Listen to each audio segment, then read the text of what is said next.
Պարոն Խաչատրյան, հենց այդ նպատակով տես հանձնաժողովը ստեղծվի, որտեղ այս հանձնաժողովը անդրադառնալով падգամավորի վարքագծին միաժամանակ կարող է եւ հնարավորություն ունի նաեւ ուղերձ պատրաստել այդ իր եզրակացության մեջ, հարցին անդրադառնա նաեւ հակառակ կողմից, հենց դուք հիմնավորում եք, որ անհրաժեշտ է ստեղծել։ Դրա համար ասած ես երկուս որոշմանն է կողմ։ Չէ, ինքը որոշման կողմ չի, ներողություն ասեմ ինքը, պարոն Խաչատրյանը շատ հստակ գիտի, որ դեմ են քվեարկել, դրա համար տենց ասում է, հիմա որ իմանար, որ ստեղծվելու է, առատ եք ասեր կողմ եմ։ Երկրորդ հարցը, տեսեք։ Հումոր ուզում անեի, բայց չեմ անի։ Երկրորդ հարցը, տեսեք, չէ, ուզում եք ասեք առամ վիրավորական է, չէ, ստեղքում չէ հաստատ։ Երկրորդ հարց, տեսեք, գործընկերներ, եթե դուք մտածում եք, որ այս հարցը ավելորդ տեղը չքննարկվի լիագումար նիստում, միանգամից ուզում եմ, որ դուք հիասթափեցնել այդ մասով, էլի քննարկվելու է, եւ եթե հիմա Ընթացակարգն ասեք, որ իմանանք, էլի դա հանձնաժողովի բացասական կարծիք դա ոնց են քննարկելու։ Քննարկելու եք կանոնակարգ օրենքի հոդված 96-ի կարգով, երբ որ ընդդիմադիր խմբակցության կողմից արտահերթ համարվելու հարցը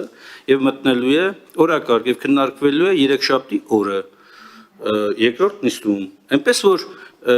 եթե մտածում եք, որ դեմ քվեարկելով չի մտնում ինքը օրակարգ, այդպես չի, ինքը մտնելու է օրակարգ, որտեղ այդ իրավունքը ընդդիմությունը ունի եւ օգտագործելու այդ իրավունքը ամեն զույգ քարոյաներին կարող է հարց մտցնել ազգային ժողովի որոշման նախագիծ կամ օրենքի նախագիծ։ Հետաբար սա մտնելու եւ ի տարբերություն կողմ քվեարկելու դեպքի, երբ որ դուք ունենայիք 1 ժամանոց քննարկում, հիմա 1.5 ժամանոց քննարկում եք ունենալու։ Ուզում եմ ասել, ավելի շատ է քննարկվելու այս։ Որտե սա խոսակցություն կես ժամ, չէ, այստեղ ընդամենը այդ որ ասում է նստվածքն է մնալու։ Երբ որ դուք դեմ եք մի իրականությանը, մի իրողությանը, որ վստահ եմ դրանից շատերը շատ մեծ հաջողությամբ եւ ուրախությամբ կուզենա այս հարցը իսկապես ստեղծվի այդ հանձնաժողովը, որում հանձնաժողովն էլ ըստ օրենքի հրապարակային չի աշխատելու։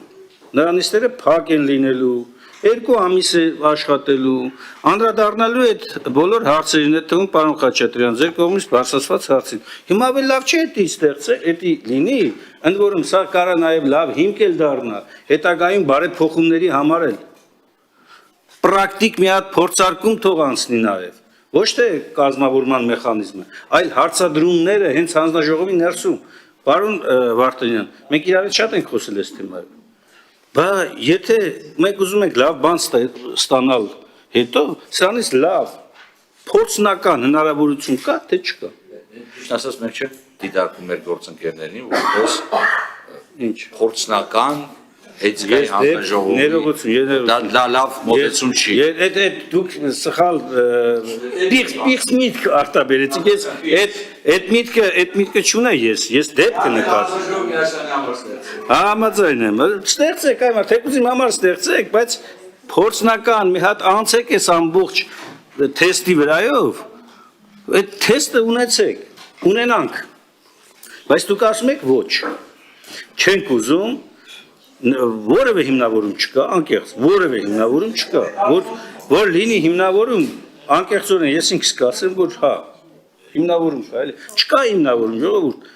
պրոստը որոշել եք, պարզապես ներողություն բարձրացնել, պարզապես որոշել եք, չգիտեմ ինչ որ ենթամշակույթից ելնելով, որ չի կարա մեծամասնություն իր падգամավորի համար էթիկայի հանձնաժողով ստեղծի։ Սա է։ Այդ ենթամշակույթի միջալոց դուք այլ ենթամշակույթի դաշտ մի տարեք, թեև կարող է տել գնա։ Բայց ուզում եմ ասեմ կանոնակարգ օրենք 96 հոդված ընդդիմադիր խմբակցության կողմից արտահերթ համարվող հարցի քննարկման կարգ։ Խնդրում եմ բացեք, նայեք եւ մենք օգտվելու ենք այդ իրավունքից, եթե դուք դեմ քվեարկեցիք, բայց հորդորում ենք ձեզ դեմ չքվեարկել։ Կողմ քվեարկել, գնալ լիագումար նիստ, մի ժամանոց քննարկում լինի, ստեղծվի այդ հանձնաժողովը եւ այլ եւ այլ։ Էսի 1.5 ժամ։ Մի ամբողջ նիստ, չէ, մի ամբողջ նիստ, քիչ չի։ Այլ ելույթներ, Տիգին Ջուլակյանը ելույթ ունի, բայց ես առաջարկ ունեմ Տիգին Թոմասյանի բերած նախագծին առաջարկում եմ ստեղծել այժմ բոլոր падգամավորների վարկագծին վերաբերող էթիկայի հանձնաժողով կազմել սահմանել ամբողջ ազգային ժողովի կազմում հավաքենք իրար հետ նստենք փակ դռների հետևում նայենք ինչ ենք անում Բայց ես սիրով համաձայն եմ, ուղղակի կանոնակարգը ասում է առանձին դեպքով քննելու առանձին բոլոր դեպքի բոլորս է մեղավոր ենք